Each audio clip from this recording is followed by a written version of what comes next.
नमस्कार, सुदर्शन न्यूज देख रहे हैं आप। मैं हूं संगीता झा। बुलेटिन में शुरुआत करते हैं उत्तर प्रदेश की खबरों के साथ। खबर कानपुर के घाटमपुर क्षेत्र के सिद्ध कुर्णी दरबार की है, जहां मंदिर परिसर में मौजूद अमृत सरोवर है, जो कि अपने सुंदरीकरण के बाद से ही पानी के लिए तरस रहा है। और यहाँ ऐसी मान्यता है कि अमृत सरोवर कई दशकों से पुराना है और इसमें कभी भी जल की कमी नहीं होती थी, जिससे मंदिर आने वाले श्रद्धालु स्नान के पश्चात बाबा बजरंगबली के दर्शन करते थे और लोगों का मानना है कि उनकी मनोकामना भी पूरी होती थी। लेकिन तालाबों के सुंदरीकरण योजना में अमृत सरोवर को भी कई लाखों रुपए लगाकर सरकार द्वारा सुंदरीकरण कराया गया, लेकिन उसके बाद से ही सरोवर एक एक बूंद जल के लिए तरस रहा है और जिम्मेदार अपनी जिम्मेदारी से भागते हुए नजर आ रहे हैं। इतना ही नहीं, इसी सरोवर से सैकड़ों पशु पक्षी अपनी प्यास भी बुझाते थे।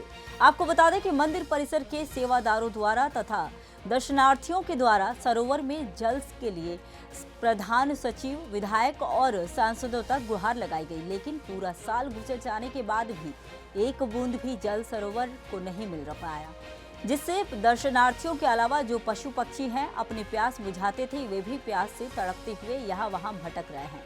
तो वहीं देखना होगा कि क्या इतनी समस्याओं के बाद भी प्रशासन इस पर क्या कुछ कार्रवाई करती है और साथ ही जिम्मेदार अपनी जिम्मेदारी निभाते हुए सरोवर में जल की व्यवस्था कराएंगे, या यूं ही तेज गर्मी में सभी को जल के लिए तड़पना होगा। हम मौजूद हैं भीतरगांव क्षेत्र के कुलनी दरबार में। जो कुलनी दरबार है, प्राचीन हनुमान मंदिर है और यहाँ पे जो अमृत सरोवर तालाब बना हुआ है, खुद ही अपनी बदहाली के आंसू रो रहा है, क्योंकि इस समय 40-42 डिग्री का तापमान है और भीषण गर्मी है। और जो आवारा जीव जंतु पशु पक्षी हैं, उनके पानी के पीने की व्यवस्था नहीं है। और जो सुंदरीकरण हुआ है तालाब का, आप खुद ही देख सकते हैं कि इतनी जो बड़ा सुंदरीकरण तालाब का हुआ है ने हर जगह गांव मोहल्ले क्षेत्र में अमृत सरोवर तालाब बनवाए हैं, क्योंकि जो आवारा जीव जंतु है, पशु पक्षी हैं, उनके पानी की पीने की व्यवस्था होती रहेगी। मगर इस भीषण गर्मी में देखने वाली बात यह है कि यहाँ पे अमृत सरोवर तो है, मगर एक बूंद पानी नहीं है। हमारे बीच में यहाँ जो मंदिर के पुजारी जी हैं, इनसे जानते हैं कि क्या मान्यता है इस तालाब की। पुजारी जी, क्या मान्यता है इस तालाब की? इसकी महानता श्री हनुमान कुंडली धाम की बहुत बड़ी महानता है। यहाँ हर भक्त आते थे और सरोवर में आकर स्नान करते थे, फिर पूजा करते थे। तो इस समय पानी तो है नहीं, ना पानी इस समय है ही नहीं। उसकी शिकायत नहीं की गई? नहीं की गई, कोई सुना नहीं। अच्छा, कब से पानी नहीं है? ये जब से बना, जब से सुंदरीकरण हुआ। जब से सुंदरीकरण हुआ तब से पानी नहीं। तो ये देखिए, देखने वाली बात ये हो कि जब से सुंदरीकरण हुआ है और तब से इसमें पानी नहीं है। यहाँ पे और जो दर्शनार्थी आए हुए हैं, इनसे भी जो जानते हैं कि भैया क्या क्या नाम है आपका? राजकुमार। आप कब से दर्शन करने आ रहे हैं? हम तो बहुत साल से आ रहे हैं। अच्छा, पानी इसमें पहले रहता था? पहले रहता था, अभी 1-2 साल भर से नहीं है। नहीं है। हाँ और पहले कभी स्नान किए हुए? हाँ, किए है स्नान। पहले पानी था। अच्छा, तो देखिए बात यह है कि पहले पानी था, जब से सुंदरीकरण हुआ है और तब से पानी नहीं है। और बात यह है कि यहाँ पे जो पुजारी जी हैं, इनका कहना है कि हमने प्रधान, सांसद, विधायक सबसे शिकायत की है, मगर सुनने वाला कोई नहीं है। और जो पानी की अगर व्यवस्था अगर नहीं होती है, तो क्योंकि जो भीषण गर्मी है और गर्मी इस समय ऐसी है कि जो बेजुबान जानवर हैं, जीव जंतु पशु पक्षी, ये कैसे जिएंगे बिना पानी के। घाटमपुर से लाखन सिंह, सुदर्शन न्यूज। यूपी का फर्रुखाबाद से बड़ी खबर आ रही है, जहां याकूतगंज इलाके से 23 दिन पहले लापता हुए युवक सुनील का अब तक कोई सुराग नहीं लगा है। परिजनों ने कुछ मुस्लिम युवकों पर अपहरण और हत्या का आरोप लगाया है। पुलिस की लापरवाही के खिलाफ सैकड़ों ग्रामीणों ने कलेक्ट्रेट में धरना प्रदर्शन किया। वहीं आरोपों के बाद पुलिस अधीक्षक आरती सिंह ने कोतवाली प्रभारी सत्यप्रकाश से चार्ज छीन लिया है। बता दें कि धरना तब खत्म हुआ जब सीओ सिटी ने जांच अधिकारी को हटाने का आश्वासन दिया। फिलहाल पुलिस मामले की जांच में जुटी है। क्या मामला हुआ था? मामला ये है कि वहाँ हमारे पीछे जो है मुस्लिम पक्ष लोगों ने मेरे भाई को मारा तोड़ा और घायल कर दिया। कब से भाई गायब है तुम्हारा? 19 तारीख। आज क्या हुआ? आज ये हुआ है कि हमने सुबह अखबार पढ़ा है, इंस्पेक्टर साहब ने उसे क्या नाम जो सॉरीस है उसके खिलाफ जो है हमने दिया था। जो नामजद है ना सौरिस और मलिक और खालिद, सौरिस को इन्होंने शांति भंग चालान में चालान कर दिया। हमारे यहाँ पे हमने भी ये तो मुलजिम, कितने मुलजिम पकड़े थे? 3 मुलजिम पकड़े हैं। क्या क्या नाम है? खालिद, मलिक और सौरिस। छोड़ किसको दिया? सौरिस को शांति भंग में चालान कर दिया इन्होंने। अच्छा, अभी हाँ सुबह जो हमने अखबार पढ़ा तब हम यहाँ आए तो इंस्पेक्टर साहब बोल रहे हैं कि वो उसकी तबीयत खराब थी इस लड़के की, सौरिस की, इसलिए मैंने शांति भंग में चालान कर दिया है। कौन बोल रहे थे? इंस्पेक्टर साहब क्या बोले? सत्यप्रकाश जी क्या बोले? ये बोले हैं कि उस लड़के की, सौरिस की, मुलजिम की तबीयत खराब थी इसलिए मैंने चालान कर दिया उसका। तो भाई आपका शांति मिला भंग नहीं में। है? नहीं, कोई कहीं नहीं मिला, ना ये कोई कार्रवाई कर रहे हैं, ना कोई उससे पूछताछ कर रहे हैं, कुछ भी नहीं कर रहे हैं। आपने उच्च अधिकारियों से शिकायत की है? जी सर? डीजीपी साहब के पास गए थे हम लखनऊ में, उन्होंने आश्वासन दिया था कि आप जाइए, हमने अपने प्रशासन से बात कर ली, आपका कार्रवाई जो है होगी। आज कोतवाली आए थे, क्या मामला हुआ था? मामला ये हुआ था कि इन्होंने इंस्पेक्टर साहब ने ना उसका चालान काट दिया शांति भंग में, सौरिस का। यूपी के चंदौली से बड़ी खबर आ रही है, जहां वाराणसी परिक्षेत्र के डीआईजी वैभव कृष्ण ने कानून व्यवस्था और अपराध नियंत्रण को लेकर जिले में समीक्षा बैठक की गई और साथ ही लंबित मामलों की जांच और अपराधियों पर प्रभावी कार्रवाई के निर्देश दिए गए। इसके साथ ही डीआईजी ने नौगढ़ और इलिया थाना स्थित जेटीसी प्रशिक्षण केंद्रों का निरीक्षण किया और वहां प्रशिक्षु पुलिसकर्मियों के लिए बेहतर व्यवस्थाएं सुनिश्चित करने के आदेश दिए। इस दौरान उन्होंने साफ सफाई, बिजली, पानी और स्वास्थ्य सुविधाओं की समीक्षा की गई। इस समीक्षा बैठक के दौरान पुलिस अधीक्षक आदित्य लांघे समेत सभी अधिकारी व थाना प्रभारी मौजूद रहे। देखिए, जनपद चंदौली में अपराध समीक्षा रखी गई थी सभी अधिकारियों के साथ। जो यहाँ पे वांटेड क्रिमिनल्स हैं, हत्या के, लूट के या गौ तस्करी में, शराब तस्करी में, उन्हें पकड़े जाने के, जल्दी उनकी गिरफ्तारी होने के निर्देश दिए गए हैं। यहाँ पे गौ तस्करी के विरुद्ध प्रभावी कार्रवाई हुई है। इसी तरीके से प्रभावी कार्रवाई और अधिक हो और वो निरंतर जारी रहे, उसके निर्देश दिए गए हैं। गौ तस्कर जो है वो भी उनके खिलाफ सख्त कार्रवाई हो, गैंगस्टर एक्ट की कार्रवाई हो, संपत्ति जब्तीकरण हो, इस सब के निर्देश दिए गए हैं।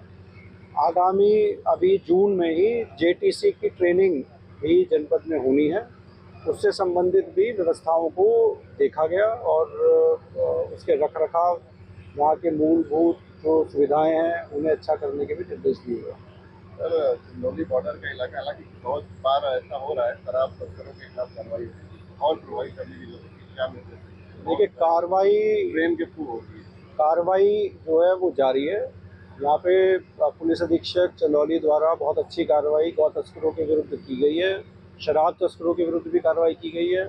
जो एक नया मोटर्स ऑपरेंडी निकल के आया है, ट्रेन के माध्यम से शराब तस्करी में कुछ अभियुक्त संलिप्त होते हैं, उन लोगों की भी गिरफ्तारियां हुई हैं, भविष्य में और गिरफ्तारियां होंगी। यूपी के फर्रुखाबाद के कंपिल थाना क्षेत्र से बड़ी खबर आ रही है, जहां एसओजी सर्विलांस टीम और कपिल पुलिस की संयुक्त कार्रवाई में एक शातिर बदमाश मुठभेड़ में घायल हो गया। घटना ग्राम भैंसरी के पास हुई, जहां चेकिंग के दौरान 5 बदमाशों ने पुलिस पर फायरिंग शुरू कर दी तो जवाबी कार्रवाई में बदमाश रॉकी के पैर में गोली लगी और 4 बदमाश अंधेरे का फायदा उठाकर फरार हो गए, जिनकी तलाश जारी है। घायल बदमाश पर आधा दर्जन मुकदमे दर्ज हैं और उसके पास से तमंचा व कारतूस बरामद हुआ है। अपर पुलिस अधीक्षक डॉक्टर संजय सिंह ने बताया कि घायल की हालत खतरे से बाहर है और उसे इलाज के लिए भर्ती कराया गया है। पुलिस अधीक्षक महोदया द्वारा कल रात एक अभियान चलाया गया, जिसमें बदमाशों के धरपकड़ हेतु निर्देशित किया गया था। इसी क्रम में थाना कंपिल पुलिस को भारी सफलता प्राप्त हुई है। थाना कंपिल पुलिस रात्रि में एसओजी और सर्विलांस के साथ मिलकर भैंसरी के पास चेकिंग कर रही थी, तभी 5 बदमाश आते हुए दिखे। जब उन्होंने रोकने की कोशिश की तो बदमाशों द्वारा पुलिस पार्टी पर फायरिंग की गई। फायरिंग के जवाबी कार्रवाई में एक बदमाश को गोली लगी, जिसका नाम पूछताछ से पता लगा कि रॉकी है, जो रहने वाला ममापुर कायमगंज का क्षेत्र का है। 4 बदमाश मौके का अंधेरे का फायदा उठा के भाग गए। उनकी गिरफ्तारी के प्रयास किए जा रहे हैं। जो गिरफ्तार बदमाश है उसको पैर में गोली लगी है और वो आउट ऑफ डेंजर है। उससे पूछताछ में पता लगा कि उसके 6 मुकदमे जो ऑलरेडी हैं, काफ़ी चोरी के, मारपीट के और लूटपाट के 6 मुकदमे हैं। उस बदमाश से और पूछताछ की जा रही है। अभी वो आउट ऑफ डेंजर है। अनावश्यक वैधानिक कार्रवाई की जा रही है। इससे जो बरामदगी हुई है, एक तमंचा 315 बोर के, 2 जिंदा कारतूस, 2 खोखा कारतूस और 35,000 के आसपास रुपये बरामद हुए। यूपी के आजमगढ़ से इस वक्त की बड़ी खबर है, जहां सपा विधायक और कुख्यात हिस्ट्री शीटर रमाकांत यादव की 23 करोड़ 42 लाख की अवैध संपत्ति को प्रशासन ने गैंगस्टर एक्ट में कुर्क कर लिया है। जहां रमाकांत यादव IS 131 गैंग का लीडर है और उस पर आजमगढ़ व जौनपुर में 58 गंभीर आपराधिक मुकदमे दर्ज हैं और यह कार्रवाई अतरौलिया थाना क्षेत्र के बसही अशरफपुर गांव में की गई, जहां उसकी करोड़ों की जमीन उसके परिजनों के नाम पर थी।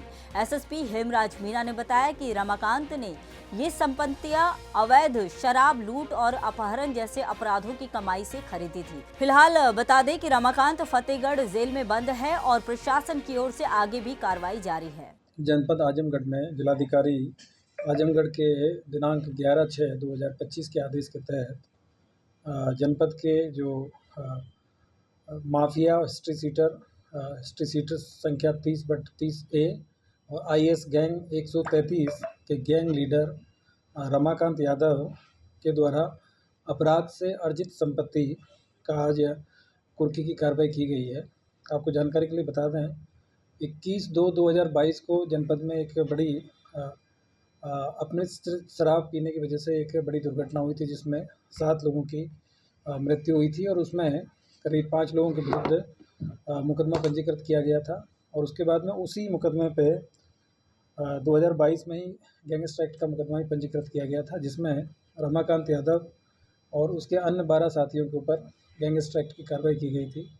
इसी की विवेचना थाना प्रभारी अतरौलिया के द्वारा की जा रही थी और इसमें टोटल मिला के आज करीब 23 करोड़ 42 लाख 81,400 रुपये की जो इनकी जो संपत्ति है उसको कुर्की की कार्रवाई की गई है। और ये ग्राम बसई अफसरपुर फरगना माहौल तहसील फूलपुर के अंतर्गत एक जो गाटा संख्या है वो करीब 2.88 हेक्टेयर का है, जिसकी मालियत करीब 2 करोड़ 13 लाख रुपया है।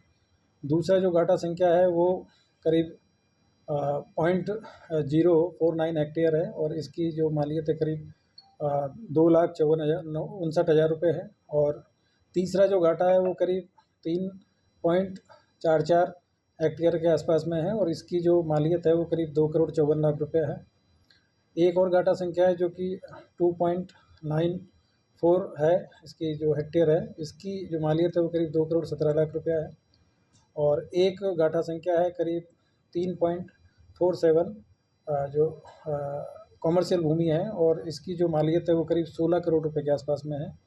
और एक जो घाटा संख्या है वो 0.38 हेक्टेयर है और इसकी जो मालियत है वो करीब 20,61,000 रुपया है। तो इस तरीके से टोटल मिला के 23 करोड़ 42 लाख और 81,400 रुपये की जो संपत्ति है उसको जिलाधिकारी आजमगढ़ के आदेश के तहत इसको आज कुर्की की कार्रवाई की गई है। और आपकी जानकारी के लिए बता दें कि ये जो माफिया है इनको प्रदेश स्तर के माफिया भी चिन्हित किया गया है और IS गैंग के मेंबर है, लीडर हैं और इनके ऊपर करीब जो आपराधिक मुकदमे हैं उसकी लंबी फहरिस्त है। इनके पास में करीब 58 से ज़्यादा इनके ऊपर मुकदमे हैं और 1977 तक इनके पास में बहुत ही मतलब कम संपत्ति थी और उसके बाद में इन्होंने जो आपराधिक जो गतिविधियाँ उनसे बड़ी मात्रा में संपत्ति अर्जित की है।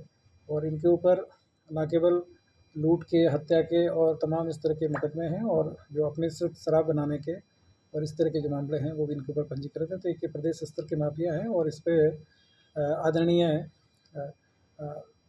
DGP महोदय, आदरणीय ADG LO महोदय और ADG जॉन महोदय, DIG महोदय के निर्देश के क्रम में और माननीय मुख्यमंत्री जी के द्वारा जो माफियाओं के विरुद्ध जो कार्रवाई की जा रही है उसके तहत ये कार्रवाई की गई है। और जो जनपद आजमगढ़ है, यहाँ की जो कानून व्यवस्था है उसको सुदृढ़ करने के लिए और इस तरह के जो माफिया राज जो यहाँ पे पहले चलता था, इस तरह के लोग हैं उनको खिलाफ़ ये कार्रवाई की गई है, जिससे कि प्रदेश में और ज़िले में जो कानून व्यवस्था है उसकी स्थिति को अक्षुण्ण बनाए रखा जा सके और आम आदमी है उसको अपनी मेहनत की कमाई से जो चीज़ें करते हैं और मेहनत से सारी चीज़ें आगे करने के लिए प्रेरित करने के लिए इस तरह की जो कार्रवाई है, इस तरह की जो बहुत ही विख्यात ये यहाँ पे रहे हैं और इनका जो टेरर था उसकी वजह से तमाम लोग यहाँ इनसे परेशान थे, तो इनके खिलाफ़ कार्रवाई की गई। वर्तमान में जो ये माफिया हैं ये फतेहगढ़ जेल में अभी निरुद्ध है।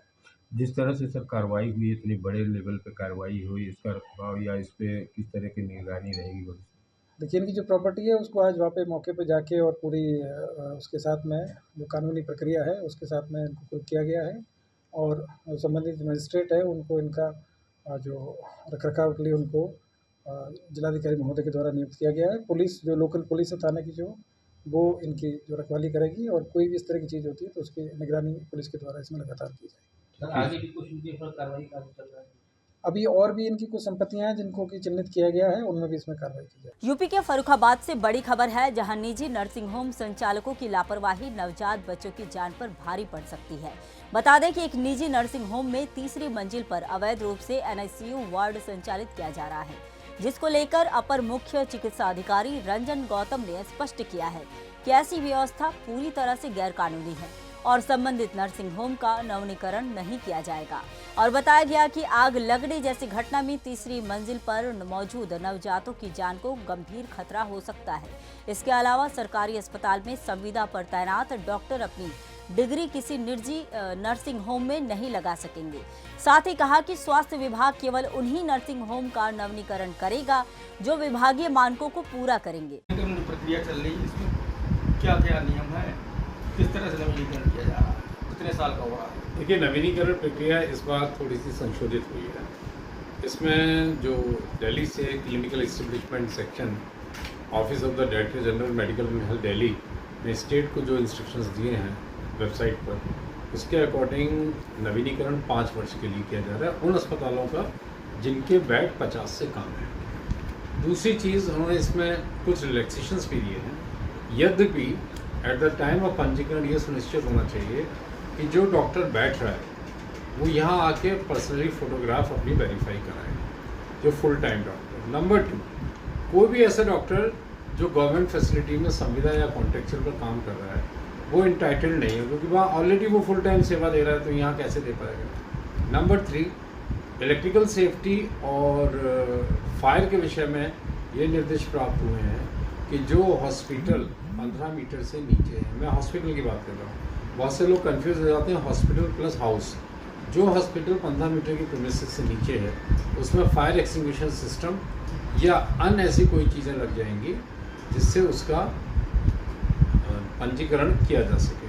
तो इन सारे साक्ष्यों को देखने के उपरांत ही हम लोग और एक सिटीजन चार्टर बनाया गया है कि अस्पताल का ये नाम है, ये मालिक का नाम है, ये सुविधाएं हैं, ये टेक्नीशियन है, तो ये भी सब डिस्प्ले किया। तो मान कभी पूरे दिन का था कोई भी नर्सिंग होम। देखिए मैं आपको बहुत स्पष्ट बता दूँ, ये मैंने 60 फाइल दी थी, अभी 30 फाइल हुई हैं। और 30 फाइल इसलिए रुकी हुई हैं कि अभी जो हमारी रिक्वायरमेंट है, एक येलो कलर का बोर्ड है, अगर आप किसी भी नर्सिंग होम में जाएँ तो वहाँ आपको दिखेगा कि वो अस्पताल का विवरण क्या है, वो एक मैंडेटरी बोर्ड डिस्प्ले बोर्ड हो गया। इसके अतिरिक्त पैरामेडिकल स्टाफ या अन्य स्टाफ, तो नहीं पूरी करेंगे तो पंजीकरण नहीं होगा, और अगर पूरी करेंगे जो ICU NICU चल रहे हैं तीसरी मंजिल दूसरी मंजिल पर। देखिए, फर्रुखाबाद में एक अस्पताल मेरे संज्ञान में आया है जिसमें तीसरी मंजिल में NICU चल रहा है, जो क्वाइट ऑब्जेक्शनेबल।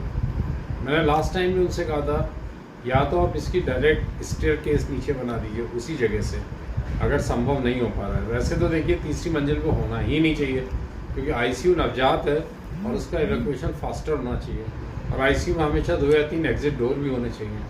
तो उनको मैंने 2 चीज़ें एडवाइस करी थी, स्पष्ट रूप से बता रहा हूँ मैं आपको, कि वो या तो सेपरेट एग्जिट उसकी बना दें, और सेपरेट एग्जिट नहीं बनाएंगे तो मैं उसमें ऑब्जेक्शन करूँगा। उत्तर प्रदेश के कुशीनगर जनपद के सेवरही थाना क्षेत्र में हुई सनसनीखेज हत्या का पुलिस ने महज 48 घंटे में खुलासा कर दिया, जहां प्रेम प्रसंग की वजह से हुई हत्या में शामिल 4 शातिर अभियुक्तों को पुलिस ने गिरफ्तार कर लिया, जिनमें से एक महिला भी शामिल है। गौरतलब है कि पुलिस अधीक्षक कुशीनगर संतोष कुमार मिश्रा के निर्देशन में गठित टीम ने महज 2 दिनों में पूरे मामले की परतें खोल कर रख दी। इतना ही नहीं, पूछताछ में चौंकाने वाला खुलासा हुआ है। फिलहाल पुलिस की मामले में आगे की कार्रवाई जारी है। हमारे चाचा थे, कल शाम को 10 बजे खा के निकले कहीं, हम लोग बिना बताए हुए, और सुबह हम लोग को पता चला है कि उनको कोई मार के फेंक दिया है, और उनके पूरे सिर पे यहाँ सब चाकू लगा है। कहाँ मिला था लाश? मठिया भोकरिया। कैसे पता चला था आप लोगों को? हमारे गांव के कोई रिलेशन वाले आके हमको बताया। क्या नाम था उनका? अनिल कुमार यादव। क्या उम्र था? वही 30-31। कहाँ घर था उनका? बटन डेरा। जनपद कुशीनगर में थाना सेवरही अंतर्गत ग्राम मठिया में 2 दिन पूर्व एक आदमी की बॉडी मिली थी और उसकी शिनाख्त अनिल यादव जो कि थाना कसिया का रहने वाला था उसके रूप में हुई थी। हत्या की इस घटना पर तत्काल मुकदमा पंजीकृत कराते हुए घटना की खुलासे के लिए टीमें लगाई गई थी। घटना का खुलासा कर लिया गया है। इसमें 4 लोगों की गिरफ्तारी की गई है और पूछताछ में ये एक प्रेम प्रसंग का मामला निकल कर आया है। इसमें जो गिरफ्तार एक महिला अर्चना यादव से इस मृतक अनिल यादव के प्रेम प्रसंग था। पहले अर्चना यादव की शादी मार्च 2025 में हो गई थी। अनिल यादव शादी के बाद भी उससे महिला पर संबंध बनाए रखने हेतु दबाव दे रहा था और इसी से तंग आकर पति ने भी उसको अपने मायके में लाके छोड़ दिया था। इन्हीं सभी बातों से क्षुब्ध होकर अर्चना यादव और उसके परिजनों के द्वारा इस घटना को कारित किया गया। घटना के दिन इस मृतक अनिल यादव को उसके सभी लोगों ने मिलकर उसको फ़ोन करके बुलाया था और वहां पर उसको कुल्हाड़ी, हेलमेट इत्यादि से उसको चोट पहुंचाया जिससे कि इसकी मृत्यु हो गई। इस घटना में बालेंद्र यादव, राहुल यादव, बादल यादव और अर्चना यादव जो कि सरैया महंतपट्टी थाना चौरा खास के रहने वाले हैं, इन 4 लोगों की गिरफ्तारी हुई है। बालेंद्र यादव पर पूर्व के भी कई मुकदमे हैं। इन सभी को 4 लोगों को पकड़कर गिरफ्तार कर जेल भेजा जा रहा है। सराहनीय कार्य करने वाली एवं मात्र 2 दिन के अंदर घटना का खुलासा करने वाली हमारी एसओजी, स्वाट टीम एवं थाने की टीम को 25,000 रुपए इनाम से पुरस्कृत भी किया जा रहा है। उत्तर प्रदेश के बस्ती जिले के हरैया थाना क्षेत्र के हरैया कस्बे में दिल दहला देने वाली घटना सामने आई, जहां पति ने अपनी पत्नी को लोहे की सरिया से ताबड़तोड़ हमला कर बड़ी बेरहमी से मौत के घाट उतार दिया। गौरतलब है कि हत्यारा पति शराब का आदी था और आए दिन अपनी पत्नी से मारपीट करता था। पूरे मामले पर सीओ संजय सिंह ने बताया कि मृतका के भाई की सूचना पर मुकदमा दर्ज कर लिया गया है और शव को कब्जे में लेकर पोस्टमार्टम के लिए भेज दिया है। अभियुक्त की गिरफ्तारी के लिए पुलिस टीम लगाई गई है और जल्द ही आरोपी को गिरफ्तार कर लिया जाएगा। हमारी बहन घर पे अकेली थी, खाना खा रही थी और वो दारू पी के हमारी बहन को मारता पीटता बहुत ज़्यादा था। कौन मारता था? तो हमारी बहन को जिसने मार के गया है, क्या नाम है? मारता पीटता बहुत था। उसका नाम है परिवेश यादव। उसका पति था? हाँ, आपके बहन पति था। ये शादी किया था, बोला था हम कोई दिक्कत नहीं होने दे तुमको। तो दारू पी के बहुत ज़्यादा मारती पीटती थी। इसके बाद फिर हमारी बहन ने गई थी, FIR की थी थाने पे। तो इसके बाद फिर बोला नहीं कुछ करेंगे, नहीं मारे पीटेंगे। फिर वही करता था। तो हमारी बहन बोल रही थी अगर ऐसा करोगे तो मत आना, मत देना खर्चा वर्चा। तो इसने हमारी बहन को आज इसने मार दिया। 11/6/25 को सुभाष सोनी निवासी मुरादीपुर थाना हरैया ने अपनी बहन गीता जिसकी उम्र 22 वर्ष जो कस्बा हरैया में किराए के मकान लेकर रहती है, समय करीब 10:30 बजे उसके पति राम प्रवेश यादव द्वारा जो कि मूलतः देवा जनपद बाराबंकी का रहने वाला है, मार पीट कर हत्या कर दिया गया। इस सूचना पर SHO मय फोर्स तथा मेरे द्वारा घटनास्थल का निरीक्षण किया गया। शव का पंचायतनामा इत्यादि की कार्रवाई कराई गई। शव को PM हेतु मोर्चरी गृह बस्ती भेजा गया। सुभाष सोनी की तहरीर के आधार पर सुसंगत धाराओं में अभियुक्त पंजीकृत कर अन्य विधिक कार्रवाई की जा रही है। मौके पर शांति है। यूपी के बिजनौर के हल्दौर थाना क्षेत्र से इस वक्त की बड़ी खबर सामने आई है, जहां गांव पैजनिया के पास नूरपुर मार्ग पर एक तेज रफ्तार ट्रक अनियंत्रित होकर खाई में जा गिरा। हादसे में ट्रक सवार 2 लोगों की मौके पर ही मौत हो गई, जबकि ड्राइवर गंभीर रूप से घायल हो गया। स्थानीय लोगों ने तुरंत पुलिस को सूचना दी।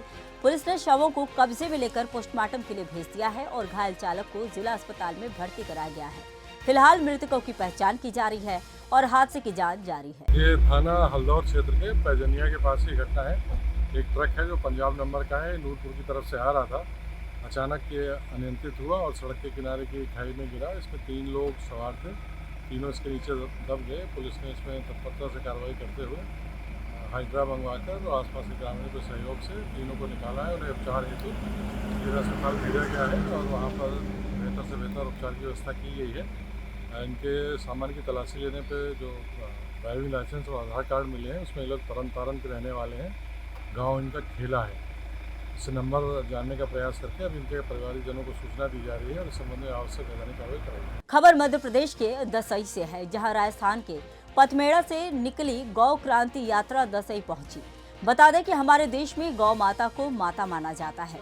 वहीं गाय माता को बचाने के लिए राजस्थान के पथमेड़ा से निकली गौ क्रांति यात्रा देश भर की यात्रा करते हुए मध्य प्रदेश के धार जिले के दसई गौशाला पहुंची है।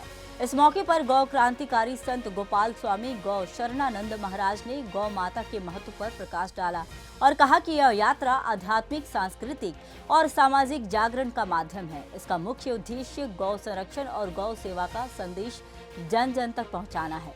वहीं कार्यक्रम में संत जन व गौ भक्तों की भी उपस्थिति रही। आज दसई में, धार जिले के दसई में आए हैं। ये क्रांतिकारी गौ यात्रा पूज्य पथमेड़ा बाबूजी महाराज और पूज्य गुरुदेव भगवान के आदेशानुसार पूरे भारतवर्ष में एक संगठन बनाया गया है। गुरुदेव ने बाल शक्ति सेना और एक संगठन माताओं बहनों का है धेनु शक्ति संघ। ये दोनों संगठनों के माध्यम से इनके तत्वावधान में ये यात्रा पूरे भारतवर्ष में घूमेगी। हर एक तहसील, जिले और कस्बे में जाकर के, जो बड़े नगर है उनमें जाकर के गौ माता की महिमा का प्रसारण करना, क्रांतिकारी गौ यात्रा, शोभा यात्रा हर एक नगर में निकाल करके लोगों के अंदर गौ सेवा, गौ रक्षा का भाव की जागृति, गौ की पूजा हो और गौ को आदर मिले, अच्छा आश्रय मिले, गौ माता को अच्छी औषधि मिले और गौ माता को आज़ादी मिले। इस पवित्र उद्देश्य को लेकर के और हर एक गौशाला का संवर्धन हो, संरक्षण हो, वहाँ के प्रशिक्षित ग्वाल अच्छी सेवा करे गौ माता की, ऐसे पवित्र भावों को लेकर के। मध्य प्रदेश की ग्वालियर से खबर है, जहां बहुड़ापुर थाना क्षेत्र के शंकरपुर में तेज आंधी और बारिश के दौरान मकान की दीवार गिरने से 4 लोगों की मौत हो गई। घटना शुक्रवार शाम करीब 5:30 बजे हुई, जब तेज हवा की वजह से मकान की दीवार टीन सेट पर आ गिरी। जिला अस्पताल में इलाज के दौरान महेंद्र और माहिर ने दम तोड़ दिया और पुलिस और नगर निगम के अधिकारी मौके पर पहुंचकर राहत कार्य में जुट गए। शंकरपुर के पास में पेटा फैक्ट्री दाल बाजार के पास में वहाँ 2 मंजिल मकान बना हुआ है। मकान के ऊपर छतरी डली थी और बगल में एक प्लॉट था, उसमें 3 सेट हो रहा था बाउंड्री के साथ में। तो आंधी तूफान से ऊपर की दीवार गिर गई, मकान की दीवार से 3 सेट पड़ी बगल वाले प्लॉट में। उससे क्या नीचे दब गए लोग। इसमें 3 तो खत्म हो गए हैं और शायद 2 घायल हैं। 2 मंजिल की दीवार थी, कच्ची दीवार थी, वो इनके ऊपर आकर पूरी गिर गई। कितने लोग उसमें? ये टोटल 5 लोग थे, 2 लोग घायल हैं और 3 की मृत्यु हो चुकी है। कैसे दीवार कैसे गिरी? मतलब आंधी पानी से दीवार गिरी। अभी 4:30 बजे के करीब आंधी तूफान आया तो उसमें दीवार गिर चुकी। जो मृतक हैं कौन कौन है? आपके कौन लगते हैं? मृतक मेरे बहनोई हैं, तीनों ही बहनोई हैं, यानी कि मतलब एक मेरा खास बहनोई है और 2 उनके भाई हैं। एक का नाम इसराइल हुसैन, एक का नाम मफरत हुसैन, एक का नाम जावेद खान। ये 2 लोग कमाने का काम करते थे और एक किसान था। प्रशासनिक अधिकारी वहाँ पहुंचे मौके पर? घटनास्थल की जानकारी मिलने के बाद अधिकारी? हाँ, अधिकारी लोग गए थे। पटवारी जी शायद सुनने में आया, पटवारी जी पहुंचे थे वहाँ पे। मध्य प्रदेश के परासिया से खबर है, जहां परासिया जनपद की मोठार ग्राम पंचायत में लाखों रुपए की लागत से गौशाला बनवाई गई और इस गौशाला के रखरखाव समेत भूसा पानी की व्यवस्था के लिए शासन हजारों रुपए भेजता है, लेकिन ग्राम पंचायत के सचिव व गौशाला समिति की लापरवाही सामने आई है, जिसके चलते गांवों को चारा और पानी नहीं मिल पा रहा है। और जब सुदर्शन न्यूज की टीम मौके पर पहुंची तो नजारा देखने को मिला और गौशाला की बदहाली सामने आई। बिहार के दरभंगा से खबर है, जहां दरभंगा में सिहवाड़ा थाना क्षेत्र में स्वर्ण व्यवसायी सुरेश ठाकुर को अज्ञात अपराधियों ने गोली मारकर जेवरात लूट ली, वारदात को अंजाम दिया। वहीं पुलिस ने तुरंत कार्रवाई करते हुए घायल सुरेश ठाकुर को इलाज के लिए DMCH भेज दिया है और वरीय पुलिस अधीक्षक और नगर पुलिस अधीक्षक ने घटनास्थल का निरीक्षण किया और साथ ही अपराधियों की गिरफ्तारी के लिए विशेष टीम गठित की गई है। तो वहीं घटना के विरोध में स्वर्ण व्यवसायियों ने जुलूस निकाला और धरना प्रदर्शन कर सुरक्षा और न्याय की मांग की है। कर्नाटक के बेलगांव जिले से खबर है, जहां चिकौड़ी में राज्य प्रदूषण नियंत्रण बोर्ड के क्षेत्रीय कार्यालय पर लोकायुक्त अधिकारियों ने छापा मारा। बता दें कि अधिकारियों ने पेट्रोल पंप को NOC जारी करने के लिए 12,000 रुपए की रिश्वत मांगी थी। पैसे लेते हुए पर्यावरण प्रदूषण अधिकारी शोभा पोल और कंप्यूटर ऑपरेटर प्रवीण दोडमणि को लोकायुक्त ने हिरासत में ले लिया। फिलहाल मामले की जांच जारी है और अधिकारियों के खिलाफ सख्त कार्रवाई की जा रही है। फिलहाल के लिए इस बुलेटिन में इतना ही। देश दुनिया की तमाम खबरों के लिए इसी तरह देखते रहिए सुदर्शन न्यूज। जय हिंद।